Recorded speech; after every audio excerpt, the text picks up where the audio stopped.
और उनके यहाँ से फोन आया हमारे पास, बहुत से प्रताड़ित थे और बहुत जगह उन्होंने कुछ उद्देश्य बताने से पहले कथा ये किस्सा बताते हैं जो हुआ है। ऐसा बहुत सारा चल रहा, लेकिन ये प्रमुख व्यक्ति का है। तो उनकी पूर्व डीसी साहब का फोन आया था हमारे पास और बताया कि इस तरह से समस्या है भाई जी, और आपको क्लब साइड बैंक मैनेजर हैं, वो आपका नंबर हमको दिए। नंबर फ़ोन किया हमारे पास, हम रिसीव किए, बताया ऐसा सब बात है। बोले ठीक है सर, हम आते हैं। गए वहाँ तो उनकी बहू उनको देखते साथ बोले फिर आप किसी गुंडा को लेकर आए, अपने फादर ने बोले आप फिर किसी गुंडा को लेकर आए। ये कहने का तात्पर्य ये था कि बराबर वो किसी को काउंसलिंग के लिए ले जाते थे। तो थोड़ा हमको भी ताल्लुक लगा कि ये गुंडा बोल रहे हैं, मैडम क्यों ऐसा बोल रहे हैं। तो बताया कि नहीं ऐसे ही लोग को लेकर आते, अभी हमको काउंसलिंग करने लगी।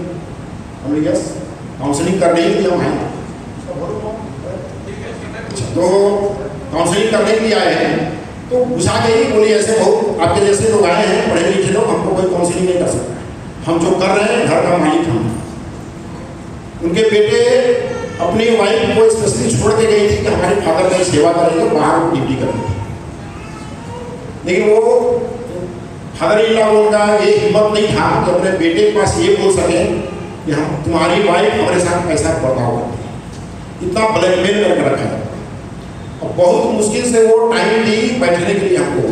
हमने मैडम थोड़ा सा हमको आप एक कथा हम आपको सुनाना चाहते हैं, वो कथा आप सुन लीजिए, हो सकता है जीवन में परिवर्तन आ जाए और यहाँ का माहौल आप यहाँ का ठीक हो जाए। और वो कथा हमारी माँ हमको बचपन में बताई थी, और वो कथा जो सुनाए थे डीसी साहब की बहू को, वो कथा ये है, वो जो सुनाए वो आपको बताएं। एक महिला थी, वो अपनी सास को घंटी बांधी थी, गला में घंटी बांधी थी अपनी सास को। और आप लोग पुराने नए मंच वाले तो नहीं देखे होंगे, पुराने जो जाता होता है गांव में, पहले पत्थर से पत्थर रगड़ के वो उससे हर समय एक रूम में कुछ न कुछ पिछवाते रहते थे, काम कुछ करवाते रहते थे। जहाँ वो बंद कर दी थी काम, तुरंत तगादा कर दी। घंटी बंद मतलब काम बंद है, तुरंत घंटी चालू होना चाहिए, बजते रहना चाहिए। तो परिणाम क्या हुआ बाद में कि वो महिला अपना लड़का, जो उसका लड़का बड़ा हुआ, वो शादी की।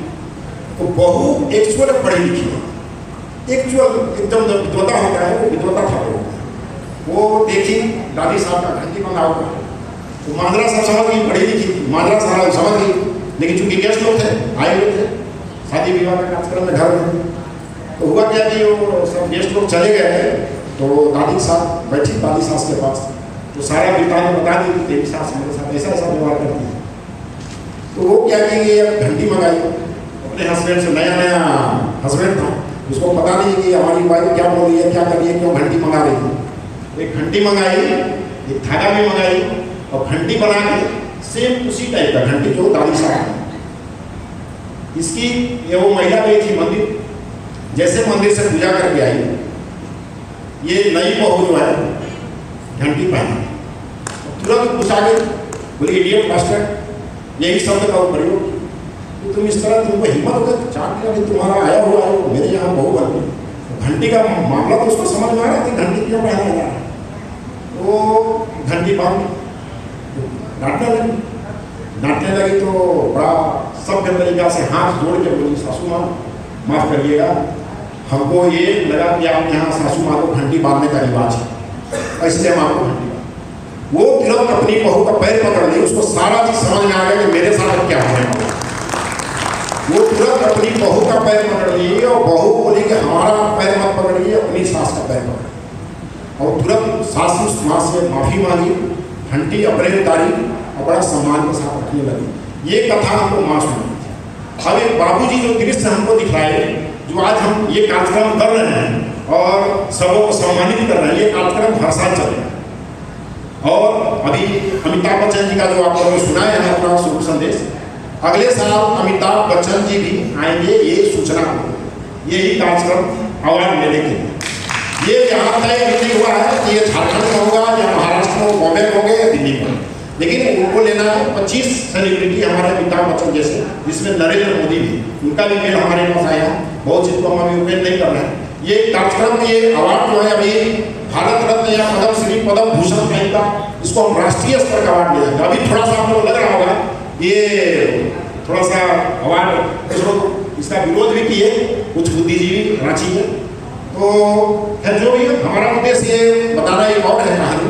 फादर हमारे ले गए पिताजी गाँव में, हम नाम नहीं लेना चाहते, बहुत प्रतिष्ठित परिवार के व्यक्ति हैं और जमींदार परिवार, कोई चीज़ का कमी नहीं है।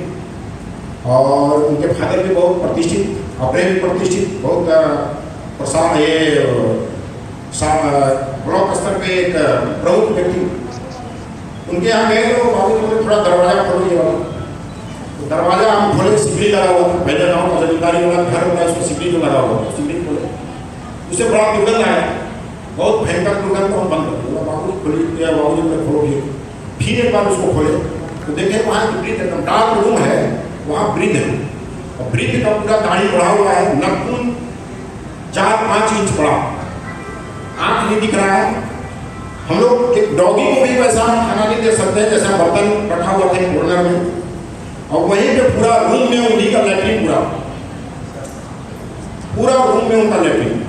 उनका जब बाहर निकलने का लॉगी नहीं था, मजबूरी था उनका लैट्रिन। और 1 लोटा पानी दिया जाता था, लोटा तो हम लोग समझ रहे हैं, 1 लोटा पानी दिया जाता था, उसी में लैट्रिन करके लैट्रिन भी धोना है और खाना खाकर मुँह भी धोना और पानी भी पीना है। ये कथा को हमको बताया। और दृश्य हम देखे तो मैट्रिक हम पास किए थे, उसी समय मेरे दिमाग में आ गया कि हम ये वृद्धों के मान सम्मान अधिकार के लिए हम काम करें। और उसी समय से हम लगे हुए लगातार 2001 से वृद्धों के मान सम्मान अधिकार के लिए काम कर रहे हैं। और आप लोगों को पता नहीं होगा, ये वृद्धाश्रम चलाने के लिए हम 2 बार जेल जाना पड़ा, 2 बार हम जेल गए हैं वृद्धाश्रम चलाने में। खैर अलग है। अभी क्या है, हमारा उद्देश्य है पूरे भारतवर्ष में वृद्धों के मान सम्मान अधिकार के लिए काम करना और उनके प्रतिष्ठा का सम्मान कैसे रहे। अभी के आधुनिक समय में अभी की युवा कुछ अलग टाइप से सोचते हैं, समय भी नहीं है। हमारा लड़का भी बाहर रहता है, हम लोग यहाँ, उसको भी वहाँ मन नहीं लगता है, लेकिन यहाँ मजबूरी है, इतना जॉब में पेमेंट नहीं मिल पाता है, मजबूरी में सभी बच्चों को बाहर जाना है। तो हम ऐसा भी व्यवस्था की है जिनके बच्चे बाहर हैं, सम्मान देते हैं लेकिन मजबूरी से बाहर हैं, तो यहाँ पर आ गए अकेले। मान लीजिए उनको मेडिकल का समस्या है, अटेंडेंट का जरूरत है, लड़के टाइप में रोल अदा करने की जरूरत, वो हम प्रोवाइड करते हैं। मानिएगा कोई नहीं बीमार पड़ गया, उनका देखभाल करने वाला कोई होना चाहिए, तो वो हम प्रोवाइड करते हैं। एक ये चीज़ हो, सभी जिले में हम वृद्धाश्रम खोलने जा रहे हैं। अभी हमारे सर NHM के योजना निदेशक श्रीमान शशि प्रकाश झा जी हैं, इसी बीच उसका भी सुना रहे, बहुत पहले हमको बोले अपना मकान पूर्णिया में संस्था को समर्पित कर दिया, जिसका वहाँ उद्घाटन किया। और जन्माष्टमी के दिन भव्य उद्घाटन होगा वहाँ पूर्णिया में। तो ये है, वही सवाल ये आ रहा था कि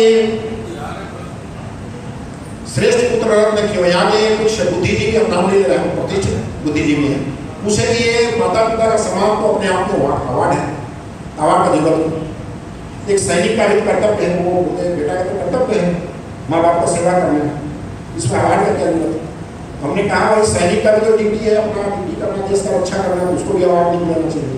एक बेस्ट शिक्षक को जो अवार्ड मिलता है, शिक्षक को, उसको भी अवार्ड नहीं लेना चाहिए, ये बोलते कि वो भी अपना कर्तव्य नहीं कर रहा है। एक सांसद को श्रेष्ठ सांसद का अवार्ड मिलता है, तो सांसद को भी नहीं लेना चाहिए, विधायक को भी नहीं लेना चाहिए, या और जितने भी लोग हैं जो अवार्ड लेते हैं, मिलता है जिनको, सामाजिक कार्यकर्ता, उनको भी नहीं लेना चाहिए, अपना कर्तव्य निभा रहे हैं। हम भी अपना कर्तव्य नहीं, हमको भी अवार्ड नहीं लेना चाहिए, किसी को नहीं लेना चाहिए। सबसे पहले तो जरूरी है, वैसे बेटे को ही अवार्ड मिलना चाहिए जो अपने माता पिता का सम्मान करते हैं। और इस पर हमने बहुत सारा कुछ नहीं है, लेकिन आपको बताते हैं, जवाबों को लिख के दिए थे हमने। आज का समाज उन लोगों को सम्मानित करता है जो शिक्षा, चिकित्सा, सेना, खेल, प्रशासन जैसे विचित्र क्षेत्रों में उत्कृष्ट योगदान देते हैं।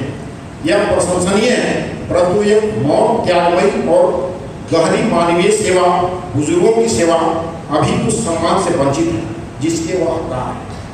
माता पिता, दादा दादी या अन्य वृद्धजनों की सेवा करने वाले लोग जो निस्वार्थ भाव से अपने जीवन का एक महत्वपूर्ण भाग बुजुर्गों की सेवा में समर्पित कर देते हैं, क्या उन्हें हम सिर्फ कर्तव्य कहकर अनदेखा कर सकते हैं? क्या उन्हें भी किसी राष्ट्रीय स्तर के सम्मान का अधिकार नहीं माना जाना चाहिए? एक अनूठी पहल है मृत सेवाश्रम द्वारा श्रेष्ठ पुत्र रत्न अवार्ड। भारत में पहली बार इस भावनात्मक और सामाजिक रूप से अत्यंत महत्वपूर्ण विषय को राष्ट्रीय विमर्श पर लाने का कार्य कर रही है मृत सेवाश्रम। झारखंड स्थित एक समर्पित संस्था जो पिछले 2 दशकों से बुजुर्गों के मान सम्मान और अधिकार की रक्षा में लगी है। 13 जुलाई 2025 को रांची झारखंड में श्रेष्ठ पुत्र रत्न अवार्ड का आयोजन किया जा रहा है। यह देश का पहला ऐसा सम्मान होगा जो उन लोगों को दिया जाएगा जिन्होंने अपने माता पिता या किसी भी वृद्धजन की निस्वार्थ सेवा की है, उन्हें वृद्धाश्रम के बजाय अपने दिल और घर का स्थान दिया। इस अवार्ड का उद्देश्य है बुजुर्गों को सेवा और सामाजिक गौरव दिलाना, सेवा भावी संतानों को प्रेरणा स्रोत के रूप में पहचान देना, नई पीढ़ी में सेवा और करुणा के संस्कार विकसित करना, समाज को यह एहसास दिलाना कि यह भी एक राष्ट्रीय सेवा है। ये समाज में इससे बड़ा राष्ट्रीय सेवा कुछ नहीं जो अपने माता पिता का सेवा। हम हैं जब माता पिता हैं, इससे बड़ा सेवा जब माता पिता का सेवा करें तो देश का ही सेवा, राष्ट्र का ही सेवा। समाज पर इसका संभावित जो प्रभाव है पड़ेगा ये अवार्ड से कार्यक्रम से संवेदनशील और संस्कारी समाज का निर्माण होगा जहाँ बुजुर्ग उपेक्षित नहीं बल्कि आदर सेवा के पात्र। यह समाज एक सांस्कृतिक पुनर्जागरण का माध्यम बनेगा जहाँ संस्कार और कर्तव्य को खोखले आदर्श नहीं बल्कि व्यवहार में लाया है। राज्य और केंद्र सरकार में भी इस दिशा में सकारात्मक नीति निर्माण को प्रेरित हो सकती है। राष्ट्रीय स्तर पर इसे बनाने का संकल्प मृत सेवाश्रम की यह पहल आयोजन भर नहीं है बल्कि एक आंदोलन है। हमारा लक्ष्य है कि आने वाले वर्षों में यह सम्मान हर राज्य में आयोजित हो, राष्ट्रपति पदक या पद्म पुरस्कार जितनी प्रतिष्ठा से प्राप्त हो और एक दिन ऐसा भी आए जब यह भारतीय परिवार व्यवस्था को सशक्त करने वाला सबसे बड़ा सामाजिक सम्मान बन जाए। और अंत में जब हम देश की सेवा करने वाले सैनिकों को सम्मानित करते हैं, शिक्षकों को अभिनंदन करते हैं, डॉक्टरों को पदक देते हैं, तो क्या ये ऐसे बेटे या बहू को नहीं सम्मानित किया जाना चाहिए जिसने अपने वृद्ध माता पिता की सेवा को अपना जीवन धर्म बना लिया हो?